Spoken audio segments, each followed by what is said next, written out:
What is up, guys, and welcome back to my YouTube channel. This is Revelation 1:8. My name is Josh, and today we will be reacting to this video that Godlogic, also known as Avery, did on CBN News, where he debunks Islam, the false religion, and proves to us why Christianity is the only true religion. Let's watch and see as he I'm does here it. with Avery Austin of Godlogic Apologetics. Now, Avery, Yes, sir. you're kind of one of the most vocal critics of Islam, which is not necessarily an easy place to be. But let's say my friend here clicked on this video, they saw you, and they don't want the fluff, they don't want the niceties, they just want the truth. So let's just give it to them. Why is Islam false and Christianity true? Okay, so one, I would say that Christianity, let me start with Christianity. Christianity is true because of the evidence of the resurrection of Christ. The Bible says that if Christ didn't rise from the dead, our faith would literally be in vain. There'll be nothing. Well, guess what? There's an empty tomb.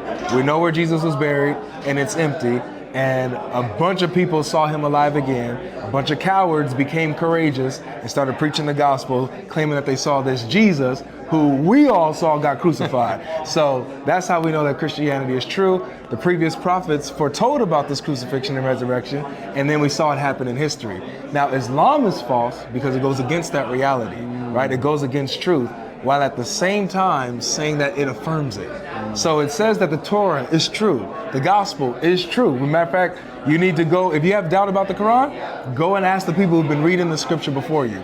But when I do that, I see that Christ is Lord. I see that Christ was crucified. I see that Christ rose again on the third day. All that goes against Islam, so it's a double-edged sword. It affirms a book that it contradicts, which means Islam is false. Now, if our book is false, Islam is still false because it confirms something that I guess would be false. So That is so true, guys.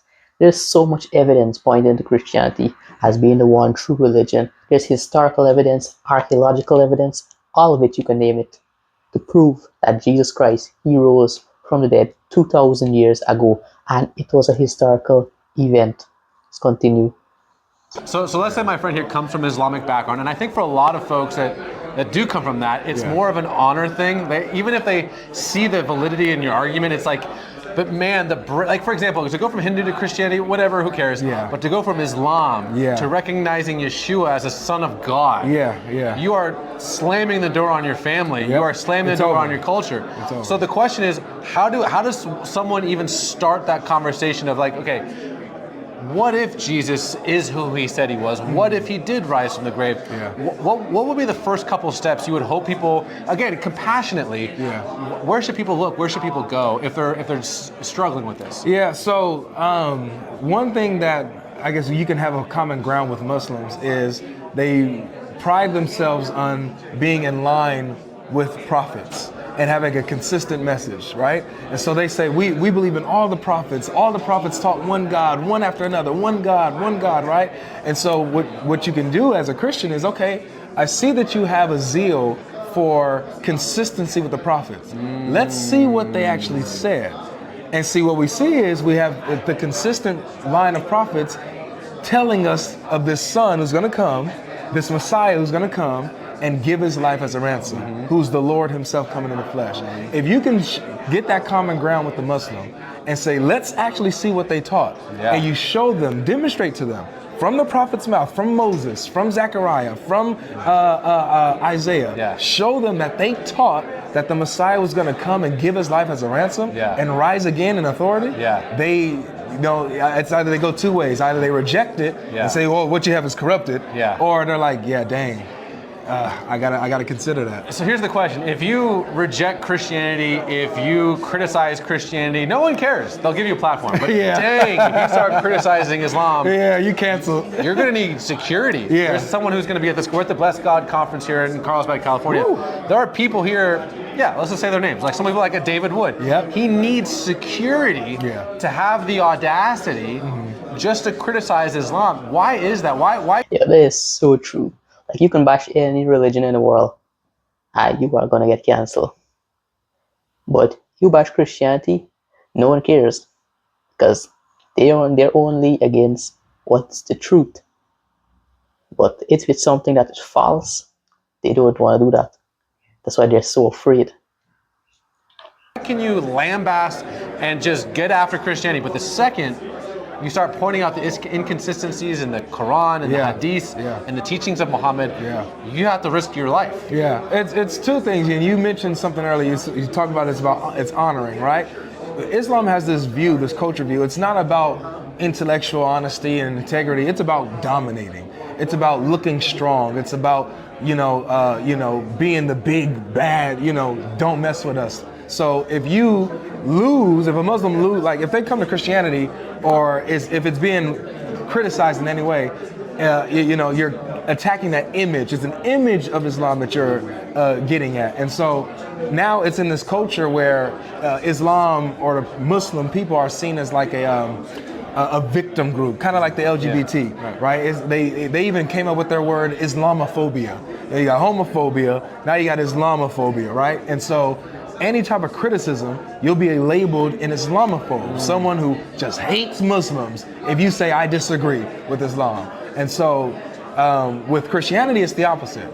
In Islam, you have it teaching, hey, if they disagree with the Prophet and Allah, go and kill them, right? Go and fight those who don't believe in Allah or the messenger, right? And you're not supposed to have any resistance against what the messenger teaches. In Christianity, it's different. We get Jesus who says, bless those who persecute you. Oh, so good. You got Jesus who says, if you're persecuted for my name's sake, don't fret, but actually be blessed because they did it to me first. And they did it to the prophets before you, right? Oh. So it's a completely different, we have a carnal versus holiness image here. Yeshua right? is so good. Yeah, bless so those good. who persecute you. Pray for those who mistreat you. Exactly. Bless those and pray for those who curse you. It's so good. Yeah, and it's crazy how Jesus puts it, man. When he's doing his Sermon on the Mount and he's teaching, he's like, greet those, even your enemies. He's like, anybody can greet anybody who greets them. Anybody can say hi and greet in peace and give a peace greeting to your brother. Even the pagans do that. Right. Are you no different than the pagans? No. Our Father calls us to be perfect. Love perfectly. Right. So in the Islamic world, Jesus is appearing to a lot of people in dreams. The church in Iran is exploding.